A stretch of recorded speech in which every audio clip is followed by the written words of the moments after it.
Alright, so I have the hiccups. And I have the most ridiculous hiccups of anybody I've ever heard in my life. That was a baby. Just wait. It gets worse.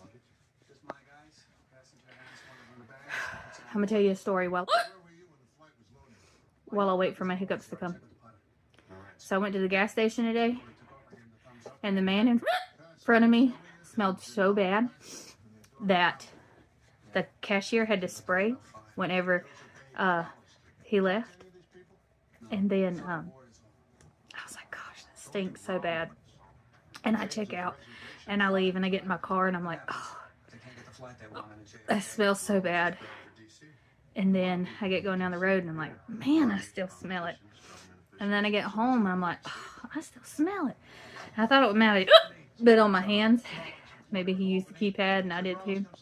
So I washed my hands about 15 times and I still smell this stinky man. Y'all, I had to take a shower because the customer in front of me smelled so bad. I did not touch him or anything, but I had to take a shower because he smelled so bad. And I have no idea why I have hiccups, but they're super annoying. They're really loud. My neighbors probably think I got a chicken or a peacock or whatever makes this sound. Ostrich. I promise you, I'm not trying to do this. It just happens because I have the most annoying hiccups ever. I apologize, but somebody out there might think it's funny.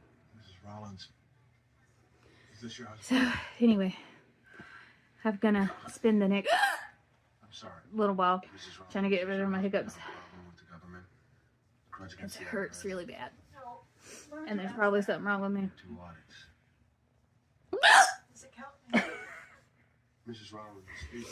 I promise I won't have a chicken. It's just me. Why? You think he did this? We have to check on Bye, y'all.